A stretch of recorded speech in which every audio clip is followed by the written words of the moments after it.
Siyempre, hindi ako naniniwala. Ba't ka naman maniniwala dun? Di ba? Na-labelan nga yun, na drug lord. Self-confess nga na drug lord, tapos papaniwalaan mo. Pero nakita ko na gumanon na Si BP Inday Sara sa si Camille Villar. Kasama pa nga si Manny Villar So, gumanon na sila. Hindi natin alam. Ano pa lang to? Theory pa lang to. Pero mukhang positive na Mukhang positive na. So, dalawa na. Yung nawala. Si Camille Villar, saka si Senator Amy sa Team Alyansa. Anong team po yun? Alam po niyo ba yung pangalan ng team? Timba. Ano po? Ayun po yung politika sa bansa natin. Bakit ko po sinabing mali ang paraan? Ang House Good morning. Magandang umaga, hapon o gabi sa inyong lahat, ha? Maraming salamat sa lahat ng mga viewers natin abroad, pati na rin dito sa Pilipinas, Luzon, Visayas, Mindanao. Pero bago yan mga kayon, patugtugin muna natin ang ating intro. Di kami natatakot sa katotohanan. Boses ng masa aming pinapakinggan. Jomalon TV, issue ng bayan, ating pag-usapan.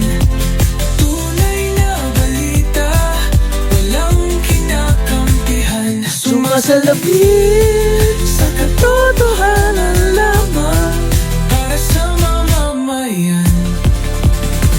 Totoo ang laban. Tama, di ba? Puro drama, di rin chismisan. Lahat ng tanong may klarong kasagutan. Kasama ka dito sa diskusyon. Boses mo may halaga sa solusyon.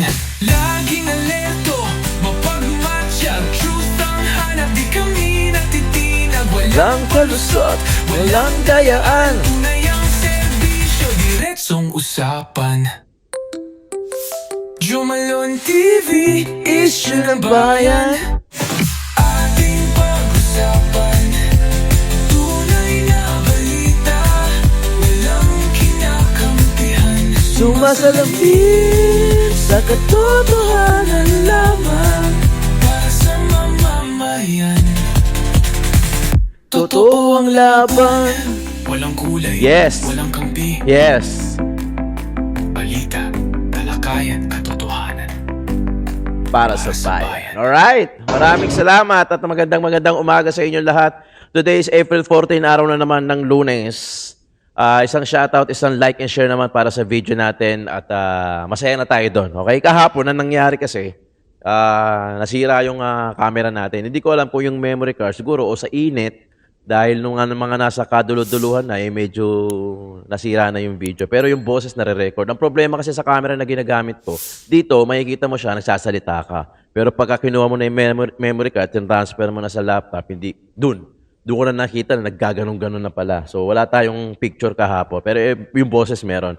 Alright, isang pa-check, pa-double check mga kayo na. Kung nakasubscribe ka na, kung hindi pa naman, pakisubscribe na lang. Issue ng bayan natin pag-usapan. Ito, tinatalakayan lang natin, kinaniniwala ang inyong lingkod, Jomalon TV, na kailangan natin bosesan. Bago tayo pumunta kay Erwin Espinosa, kasi sumagot na rin si Richard Gomez. Okay, shoutout muna natin ang ating mga members. Siyempre, walang iba kundi si Milagros Chan, Franklin Porog, Lorna Tovera, Florina Tagcomos, Queen O, Rose Enriquez, Mary Jane Tabuada, Danny Mahos, Song Bongo, Ma'am Lorna, Danny Ubaldo, Manik Sangko, pati na rin si Jeyo Production. Maraming salamat. Meron po tayong membership button dyan para doon sa mga gusto magpa-member. Maraming salamat po. Isang like and share. Paki-double check na rin kung nakasubscribe ka na. When Tito Talks, paki-subscribe din. Saka Tito Jom, Tito ng ina mo. Okay? Pakinggan natin, Erwin. Ang best actor. Pambiba Max. Salamat kay Kaningning Tanan na nag-ampo kadako kanunay. 50-50 daw siya nung April 10. After 3 hours, nag-live. April 11, discharge na. Totoo ba to? Kanya sa nagpasalamat sad ko nga nagdagpan ang mga tao nga nagbuhat ang gunman. Grabe, kapos na kapos ang hininga, oh. Diha sa ginag-ara sa area. O naa pa karon ang gigamit ng sakyanan. Gamit nila ng sakyanan. Naa pa. Si Erwin Espinosa, para doon sa mga kaalaman ng lahat, ito yung parang nilabelan na drug lord.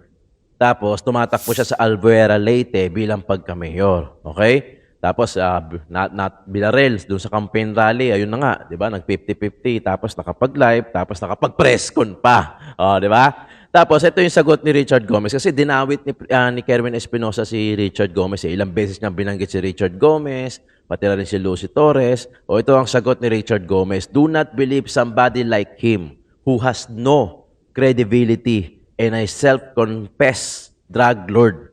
He will not do anything good for mankind. Ayon kay Richard Gomez. O, ngayon, hingin ko yung opinion nyo. O, pero bago kayo, ako muna. O, syempre, hindi ako naniniwala. Ba't ka naman maniniwala dun? Di ba? Na-labelan nga yun na drug lord. Self-confess nga na drug lord, tapos papaniwalaan mo. Di ba? Yan ang mahirap. O, makakabudol pa yan, for sure. Makakabudol pa yan. May maniniwala pa rin dyan. Pero kung ako tatanungin nyo, hindi ako maniniwala dyan. Wala akong pake. Di ba? I-comment nyo dyan sa baba. Comment nyo dyan. Naniniwala ba kayo dyan kay Kerwin Espinosa? Di ba? O scripted o drama-drama lang yan para, alam mo yun, siyempre, issue para mapag-usapan online, free advertisement. O, di ba, malalaman mo, ay, tumatakbo pala to, pukin ng inan to, di ba? Tumatakbo pala to sa Albuera, Leyte bilang pagka-mayor. Akalain mo yun. Tapos, ang propaganda niya, isa sa mga plataforma niya, i-rehab niya yung mga user, tapos yung mga pusher naman, ikukulong. Di ba? Galing sa isang self-confessed na drug lord. Ano yan? Apply your own medicine? Pucha, ano na nangyayari? Di ba? Ano na nangyari? Yung mga convicted, nakakaupo. Yung mga drug lord, nakakatakbo. Tapos, ang masama niya, tinan mo, baka manalo pa yan, makabudol pa yan. Di ba? Yun ang nakakapagtaka doon. Ano nangyayari sa Pilipinas? Bakit ganyan ang gobyerno natin ngayon? Di ba? Ay, nako. Nakakaurat. Oh, bakit ito na kaagad? Marco, Rodante Marcoleta. Pero bago yan, ha? Bago yan. Team Alyansa kasi, nagkakawatak-watak na. Unang inalis dyan o unang umalis, hindi ko alam kung sinong nauna o sinong may kasalanan, si Senator Amy kumalas na. O ngayon, ang nangyayari kasi, pero lumalabas na nagkakalat na picture na parang inendorso na ni VP Sara Duterte, si Camille Villar. So may mga picture dyan na lumalabas. Palabasin natin dito. Ay, ang tanong ko, ano na nangyayari sa Team Alyansa? Ay, dumalaw nga sila sa probinsya eh. Ang balita ko, galing sa Puting Unggoy, ha? Puting Unggoy, dumalaw sila sa probinsya, yung Team Alyansa. O habang sinisigaw daw ni Andrew yung, pag sinabi kong Alyansa, ang sumasagot daw ng, ang sinasagot daw ng tao, Duterte. O, di ba? Yun daw ang sinasagot. O, ano nangyayari dyan? Okay. Di ba? Ano nangyayari sa Team Alyansa nyo? O, baka hindi nyo pa, siguro, syempre, di ba nila pa aaminin yan? Sino ba na? Kumbaga, sinubo na yung mainit na kanin eh. Hayaan nyo na. Lunukin nyo na yan kahit mainit. Di ba? Syempre, si Camille Villar, just in case. Halimbawa lang. Halimbawa na talagang, baka ngayon lumabas yung picture eh. Ngayong Lunes eh. Na, kasi meron ng mga picture na, pero behind the scene eh. Baka ngayon lumabas yung mga poster na official poster. Abangan natin yan. Magsisirculate yan sigurado sa social media, sa Facebook, sa YouTube, sa TikTok, at ipopost ko rin dito. Pero nakita ko na gumanon na si BP Inday Sara sa kasi Camille Villar. Kasama pa nga si Manny Villar eh. So gumanon na sila. Hindi natin alam. Ano pa lang to? Theory pa lang to. Pero mukhang positive na eh. Mukhang positive na. So, dalawa na. Yung nawala. Si Camille Villar, saka si Senator Amy sa Team Alyansa. Kung totoo yung kay Camille Villar. O kung opisyal na nga siyang umalis. Kung opisyal na siyang umalis. Pero si Senator Amy kasi nag-state na siya ng, ng komento eh. No? Diba? O panoorin natin si Congressman Rodante Marcoleta kung paano niya birahin itong Team Alyansa. Sa dami po ng problema ang kinakaharap ng ating bansa ngayon, nagkakawatak-watak pa po tayo bilang isang bansa. Ang politika po natin, lumalim ng lumalim. Kahit na po pwede pag-usapan na lang para po sana hindi tayo nagkakawatak-watak at nagkakahiwat. Napakahirap po kasi na umunlad ang isang bansa kagaya ng Pilipinas. Siguro napapansin po ninyo. Marami na pong mga bansa sa Asia na umusan na po tayo sa ngayon. Dati po, number 2 tayo sa Asia kung ang pag-uusapan ay ang pambansang kabuhayan. Ngayon po, nakakalungkot pong ikwento sa inyo na sa original na members po ng ASEAN, tayo na lang ang hindi nakagraduate doon sa tinatawag nilang low middle income status. Ang ibig sabihin po, nasa mahirap pa pong kalagayan ng ating bansa. Marami pong dahilan. Yung corruption po kasi napaka... Yan, number 1 yan. Sa bansa natin. Ang totoo po niyan, in survey po last month, sinabi, 27% po ng ating mamamayan ay nakararanas po ng gutom. Involuntary hunger. Gusto po niyang kumain, ngunit talagang wala siyang makain. 27%. Masyado pong mataas yun.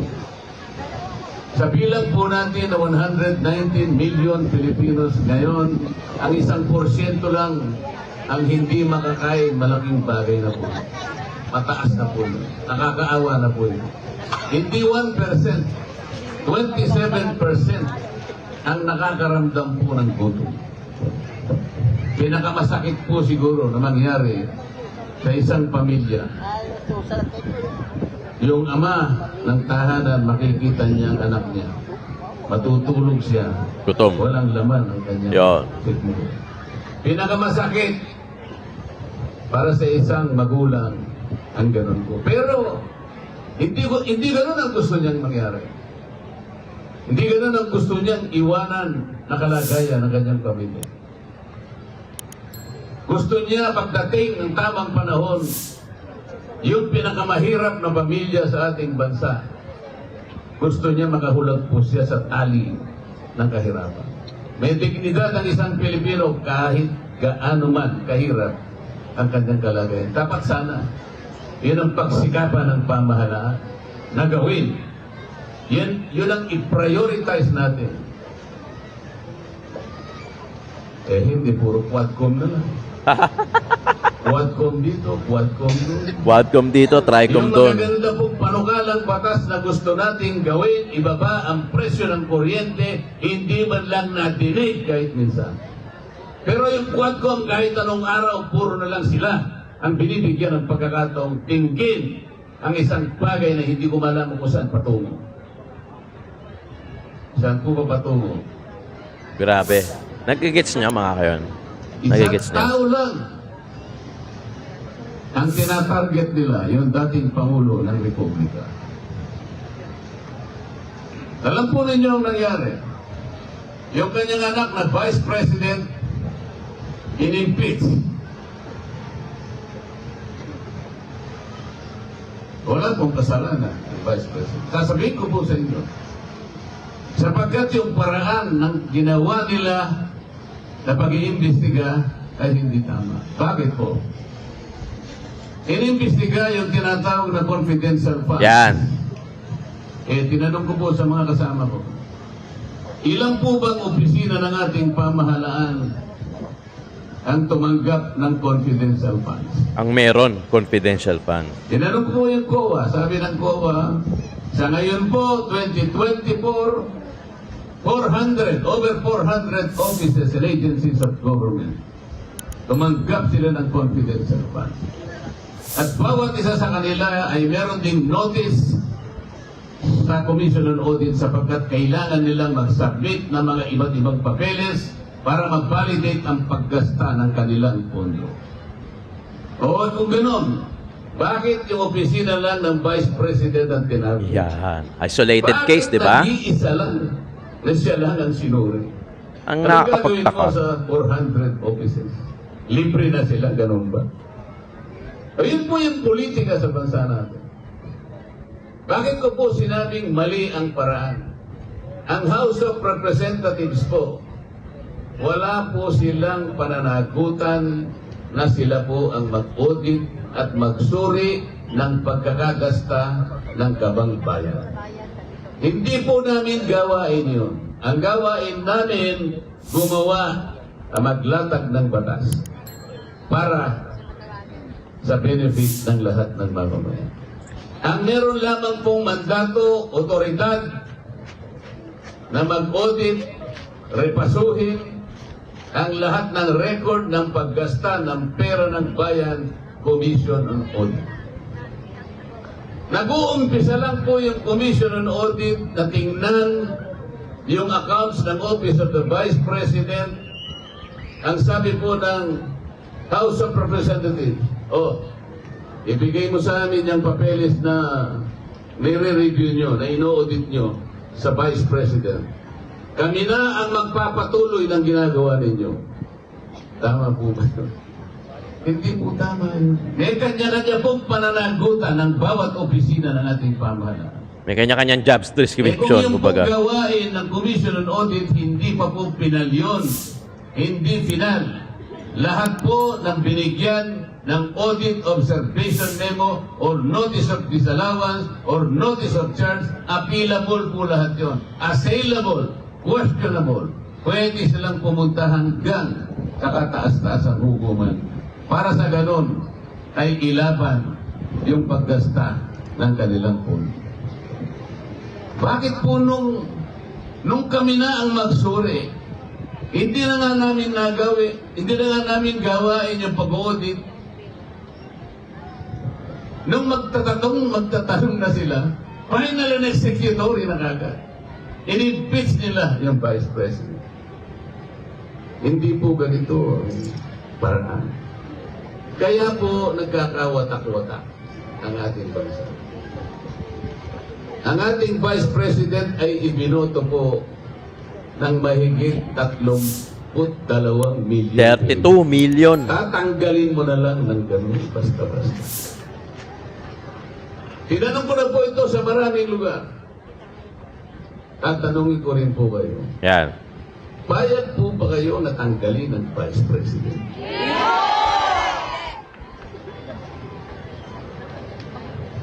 Pagkatapos po niyan, pero alam po nyo, kahit hindi kayo papayag, tatanggalin po nila talaga. Alam po nyo kung bakit hindi nila tinatanggal ngayon. Naghihintay lang po sila ng tamang panahon.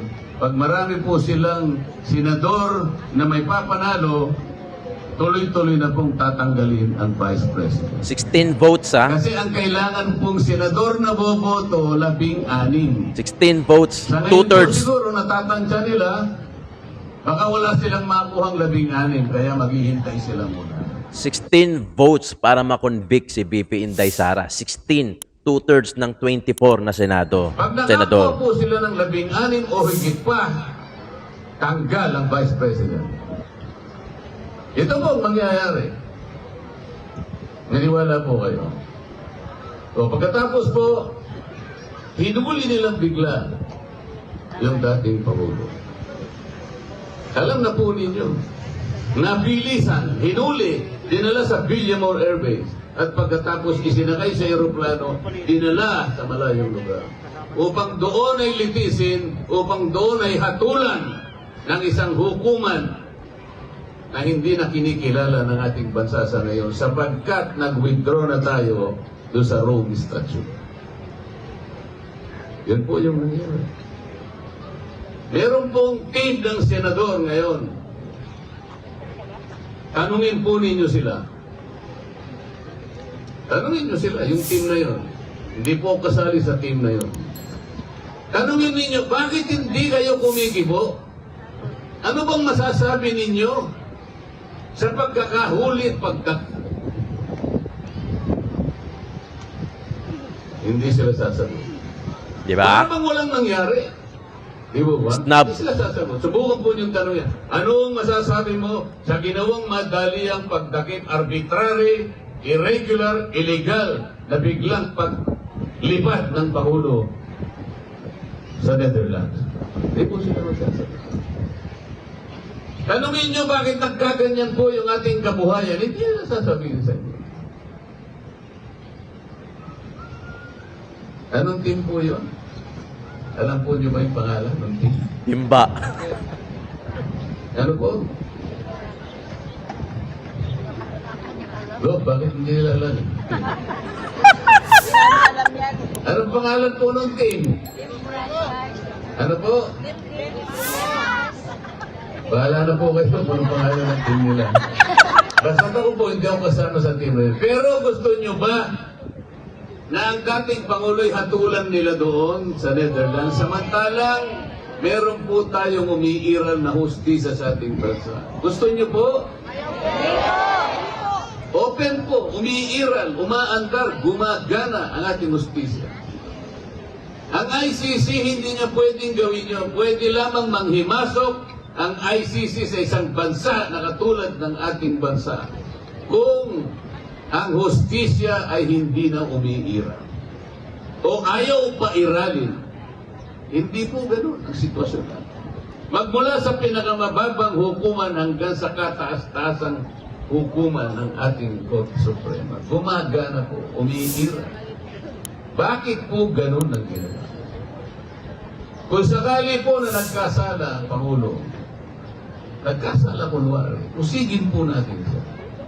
Dito. Pagsakdal natin siya, hatulan siya ayon sa mga batas ng ating bansa. Ganun po dapat ang paraan. Hindi po yung bigla mo na lang kukunin. Bigla mo na lang kukunin. Sasabihin nila we are just complying our obligation under the Interpol. Meron ba kayong nakitang taga-Interpol na pumunta yun? Wala po. Yung Interpol, sana dala-dala niya yung warrant of arrest. Wala po eh. Ipinakita po yung warrant of arrest nandun po sa cellphone. Hindi po ganun ang pagsisilbi ng warrant of arrest. Sang-ayon din po sa tuntunin ng ICC, dapat sino man ang huliin sa ating bansa, dalhin mo sa pinakamalapit na korte para sa ganon mapagpasyahan ang tatlong bagay. Una, kung yung warrant of arrest ay applicable dito sa taong inaresto. Pangalawa, kung yung proseso sa pag-aresto ay nasunod. At pangatlo, kung ang karapatan ng inaresto ay nirespeto. Hindi po nangyari ito sapagkat nagsuhuli, hindi siya dinala sa isang competent judicial authority, dinala siya sa isang military base. William Order base. Wala pong rule of law. Wala pong due process. Bilang isang abogado po, masakit po sa loob ko ang ganitong mga proseso. Kaya po, sinasabi ko sa inyo, kinukwento ko sa inyo, sa dami po ng maraming lugar na pinuntahan ko na, lahat po halos ay nagdaramdam. Yung iba po, nagkikimkim ng puot sa kanilang bibig. Grabe yung ginawa na yun. Grabe. Sa ating bansa. Pagmumulan na naman po ito ng pagkakawatak-watak natin. Samantalang napakalaki po ng problemang pangkabuhayan na hinaharap natin. So, nagbibigay na lang po ng ayuda. Yan na lang po alam nilang gawin. AIX. Tupad. AKAP.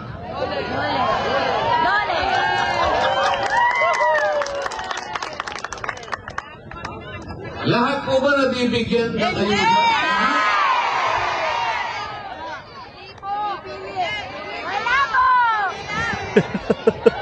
Lima po yung ayuda eh. Merong Corpus, merong MAIP, merong AIX. Ayuda, merong tupad. Ang pinaka-invensyong moderno ngayon, AKAP.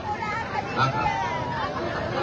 Ito pong lahat ng limang ayudang ito, pag sinuma mo, ang total aabot po ng 194 billion pesos. Grabe yun.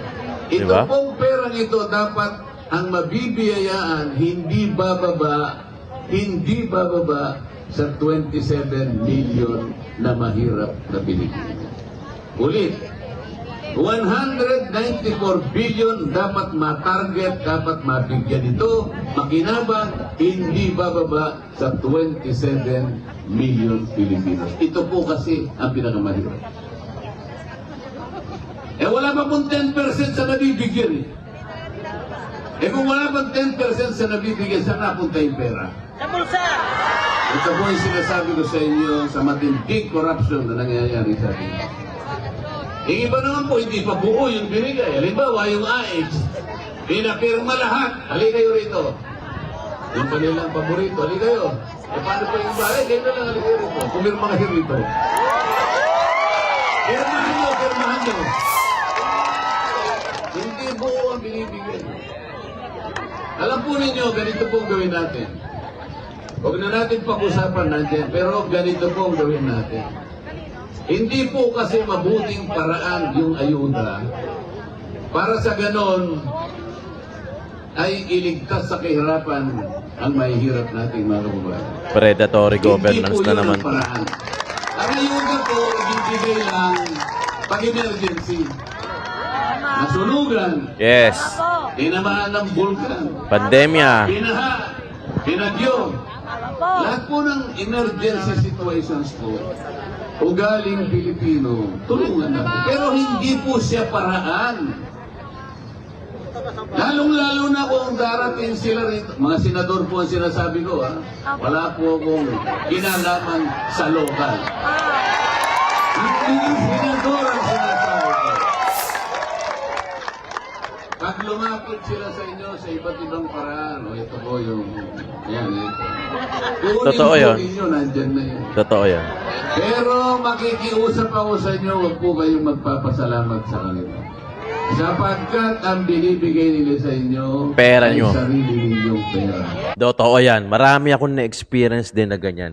Actually, ganito kasi ginagawa niyong mga yan eh. Siyempre, pagka nakaupo, matapang, masipag, lalo na pagka malapit na yung eleksyon, nagsisipag, gumagawa ng sariling pangalan, ng issue, masipag mamuna, masipag mag-hearing-hearing na yan. Tapos pagka nanalo na, tatahimik na ulit. Kasi siyempre, di ba? Pag kailangan niyang umingay eh. Pre-advertisement yun. Kailangan niyang umingay. Kailangan niyang lumutang yung pangalan niya sa social media. Mapag-usapan siya, magkaroon ng issue. Nang sa ganun, mayroon siyang libreng advertisement. Ganyan ang nangyayari ngayon. Tapos ang nangyayari pa nga niyan, ganito pa eh. Pagka, di ba, maingay na siya. Kunyari, alam na natin, nakurap tong isang politiko na to. Kulari lang, kurap. Pagka malapit na eleksyon, tatahimik muna yan. Para mamatay yung issue. Di ba? Para mamatay yung issue. Tapos, mangangampanya na yan. Pagka-campaign period na, mangangampanya na. Mabait na yan. Mabait na yan. Kasi kukunin nila ulit yung mga puso nyo, yung mga damdamin nyo, sige ang kaway, sige ang yakap, sige ang halik, sige ang kamay. Pag pumunta sa mga lugar-lugar nyo, ganyan, mababait yan. Naku, Diyos ko, ang dami kong nakikita na nangangampanya na ang babait ngayon, lalo na pagka-campaign period na. Sa lokal kasi, 45 days eh. Mas nauna kasi sa national yung mga senador. Ang babait niyan, di ba? Pero pagka naipanalo mo yan, nakuha yung boto mo, in short, nabudol ka, naloko ka, binoto mo, matapang na ulit yan pagkaupo. Ang upuan dyan, July 1 eh. Kung ano man yung taon eh. Ngayon, kunyari, ngayon sa lokal, July 1, 2025. Ngayon, yung midterm election, July 1 din ang upo niya. No? Pag July 1, July 2, ang patapang na ulit niyan. Siga na ulit niyan. Hindi na kayo ulit kilala niyan, kayong mga bumoto sa kanya. Di ba? Kaya nga sa May 12, ako, PDP laban, vote straight. Sa akin, yan talaga iboboto ko. Kahit na hindi aminado ko, hindi lahat gusto ko. Gusto ko sa PDP laban. Okay, totoo naman eh. Pagka-real talk tayo dito, gusto ko transparent tayo rito. Hindi lahat na nandito sa PDP laban dyan sa baba natin. Gusto ko. Pero dahil pinagkakatiwalaan ko si Tatay Digong, pati na rin si BP Inday Sara, lahat iboboto ko. So mag-iisip na lang ako ng dalawa pa para hindi undervote. Para hindi sayang yung dalawang bilang, mag-iisip na lang ako kung sino pa. Pero pinapisil-pisil ko si Gringo Honasan yung isa. So, isa na lang siguro. Di ba? Kaya, tapusin na natin yung mga power na ito. Tapusin na natin yung mga nasa Crocodile Farm. Tapusin na natin yan. Yung iba dyan, karamihan dyan, re-electionist. Huwag nyong iboto. Di ba? Kung talagang naniniwala kayo na imbestigahan nyo na naging korap yan, nung nakaupo yan, huwag nyo iboto. Ganun lang kasimple, di ba? Alam ko naman, matatalino to. Baka mamaya sabihin, nagpe-persuade ka eh. No, matatalino to mga viewers ko. Kahit sabihin ko, may mga sariling desisyon yan. Hindi naman mga pinanganak yan kahapon, di ba?